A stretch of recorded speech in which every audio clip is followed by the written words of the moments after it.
Hello, Scorpio. Thank you for joining me for your monthly forecast for July 2019 for the Sun or the Ascendant.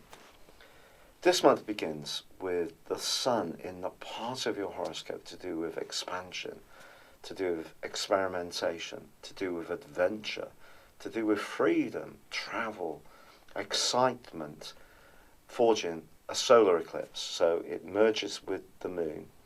And that provides an energy for the last 6 months of this year, which really gives you a chance to switch things up in your approach to life in general.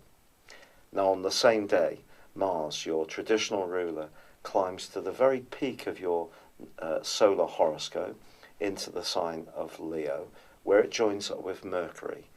And this is going to give you tremendous thrust and authority over the next 6 weeks, so right through to the middle of August. So a great opportunity for you to assert yourself, to be that much more self-confident. If you're wanting to make strides as far as your career is concerned, well, these two changes are going to be fundamental to this month. But it is true to say that the passage of the Sun through the sign of Cancer is not going to be without its complexities. In fact, on the 4th of this month, Venus, the planet of love and affection, also moves into Cancer.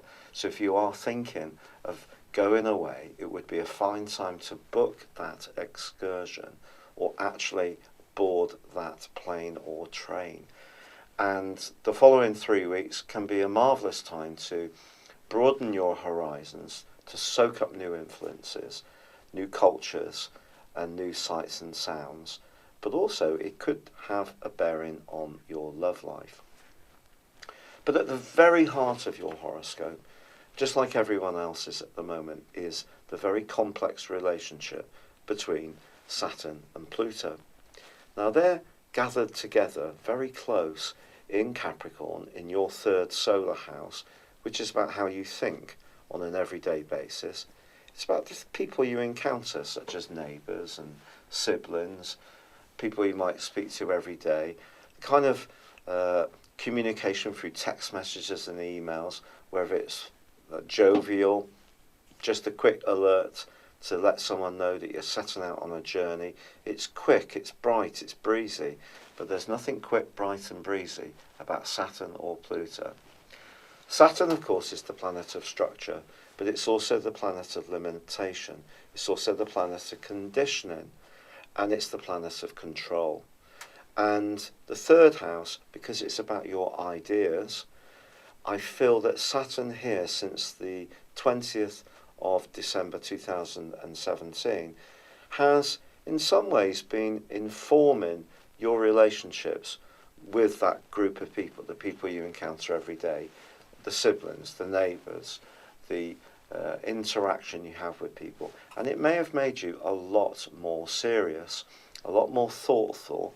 It may have been a case of what you've said is what you've meant. But you're kind of like that anyway. Scorpio people don't give it out without a certain degree of consideration. But when you do, you can be blunt, but much more private about your own affairs. And Pluto, your modern ruler, not all astrologers believe that Pluto is the co-ruler of Scorpio, but I actually feel it does have an impact. And your modern ruler Pluto, for me, that's very much to do with transformations, but it's also to do with power. So the two are together in the part of your horoscope to do with ideas. But those ideas are those everyday ideas.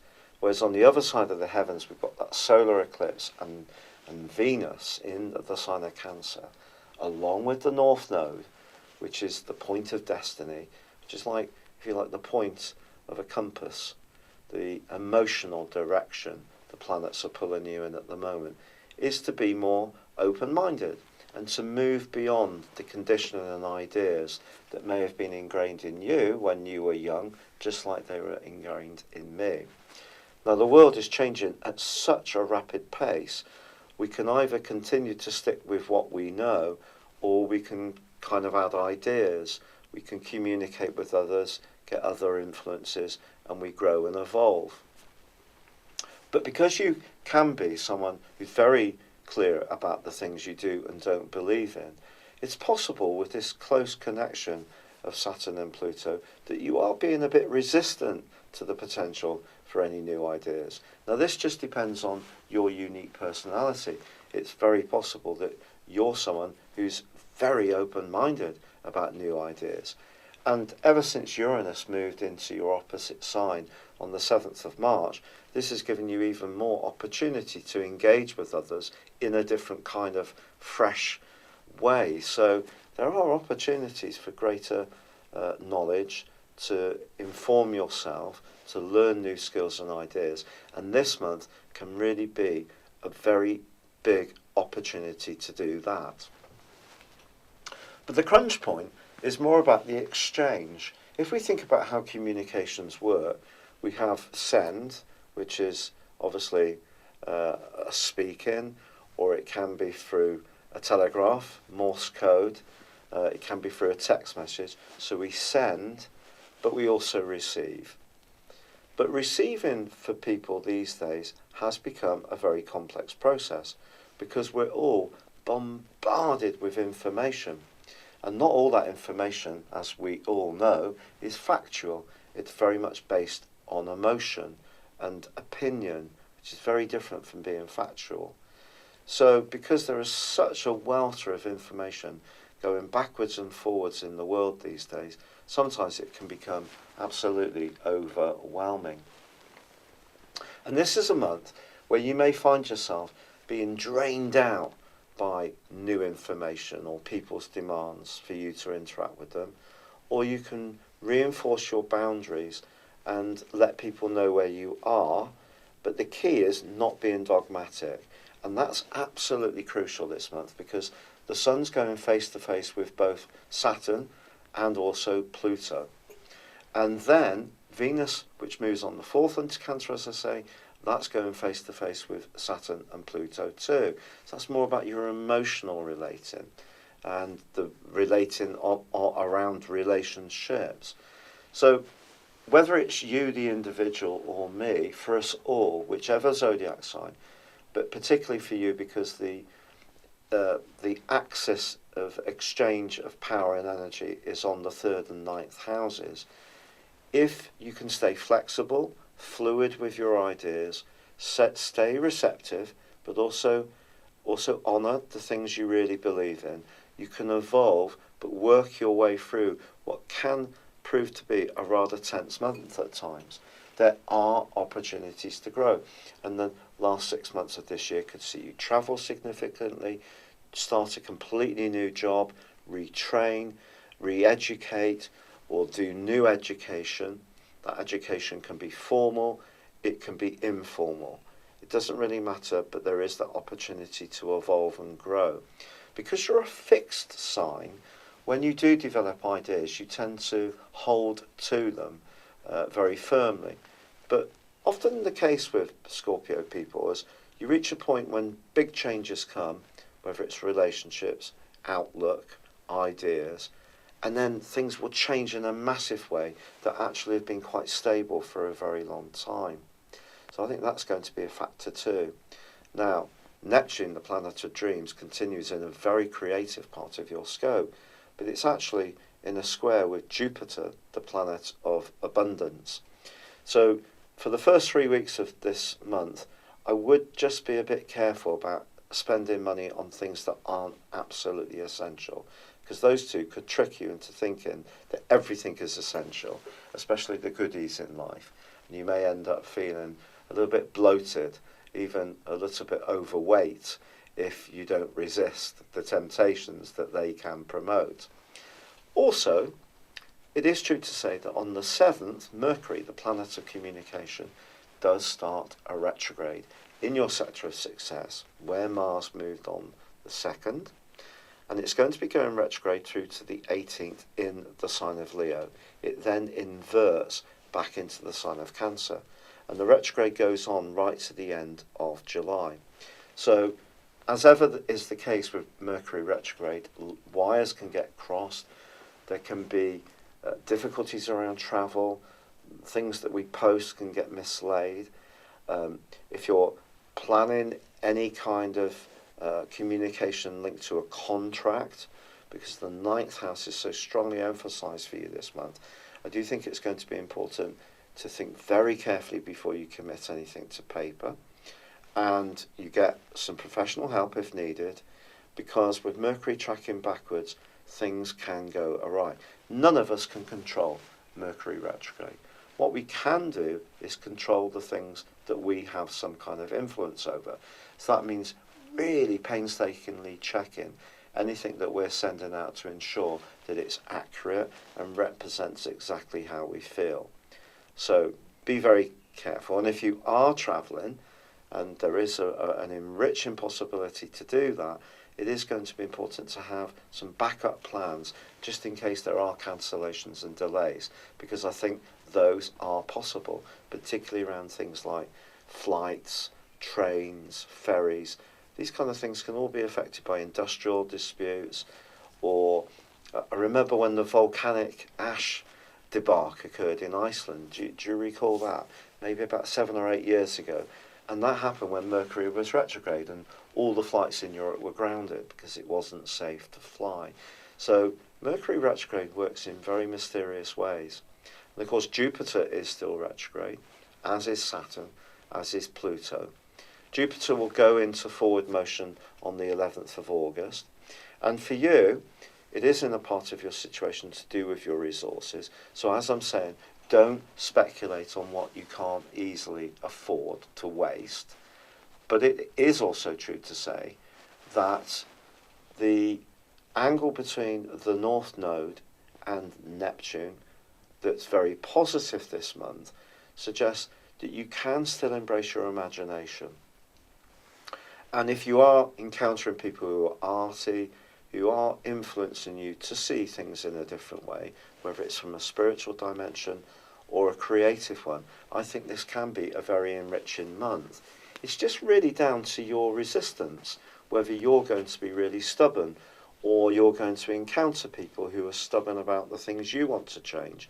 But there is going to be a chaffing point at the heart of this month. I have to be really honest about that. When your physical vitality may be a bit low, it's not going to be a time when it's going to be easy to get around. There can be sort of just delays and limitations, and that can cause a lot of frustration. But then, at the heart of this month on the 16th, there is a lunar eclipse. A lunar eclipse which combines with your modern ruler of Pluto. So over the next 6 months, I do feel that the conversations that you have, even those that appear to be really quite just regular everyday ones, can seem to have much more impact on your thinking and your outlook than ever has happened before. And there could be a real change in your value system, in the things that you base your life upon. We all need one, and the sharing of information and ideas, which is something, as I say, you can be very to the point, to the blunt, be rather blunt at times in saying how you feel. But I think what this month is asking you to do, Scorpio, is to be much more receptive. So when it comes to the ins and outs of communication, just see what comes your way. Don't block it.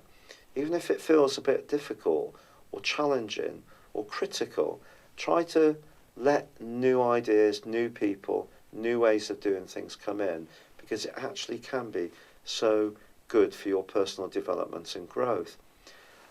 And then from the 23rd of this month, the Sun climbs to join up with Mars in the sign of Leo, and this is going to help you to showcase your talents, your qualities, your abilities in a very authoritative and capable way.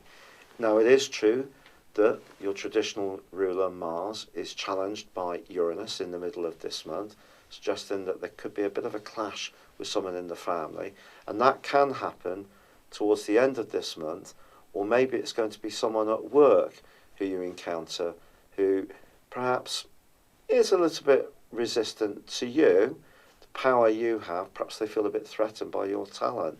That's possible. There can be some kind of challenge that you're going to lay down. You're going to be a bit bolder in that last week, and even if there are points this month when you feel a bit of a pinch or feel quite sensitive, by the end of this month you may feel, no, my voice will be heard, and you could speak up very authoritatively, and even if it does rock some boats, but your leadership is going to be something that other people can be highly impressed by. And sometimes, if we really do want a prize, it's not about following the pack, it's about being really individualistic. And that's really what Uranus is asking you to do around relationships. It's asking you to be much less concerned what other people think about you, which can be unsettling. So the things that have permeated in your life for a long time, being quite stable, I think those could be challenged this month by your own inner changes or by the environment and the circumstances you find yourself in and the energy that comes towards you. Go with it and see where it leads you. Thank you for having joined me at your monthly horoscope forecast. I do hope you enjoyed it. If you'd like to know more about what's going on in your situation, go on a journey of discovery beyond your zodiac sign by embracing your personal astrology. This is based on your time, date and place of birth. And if you no longer live in the same location where you were born, in terms of your forecasting, I can relocate you to where you are living now. Not a lot of services like this offer that particular feature. But equally, I use a form of forecasting called directions. This is where we take your personal horoscope when you were born, your natal chart, and advance it for roughly 1 degree for every year of your life. These are particularly impactful. The influence that they have on your natal positions, but also on moving planets that they impact upon now, the transits, really are very powerful. To find out about this, and also if you buy a character analysis and a forecast at the same time, I will give you a 30% discount. Please see the link beneath this video. This is an opportunity to understand some of the more trying patterns that have kept occurring in your life, but also to overcome them, but also embrace the positive opportunities you have to grow and to make the most of your innate talent and skills. And there will be information that can really take your breath away. It's so much more powerful than just your sun sign. Thank you.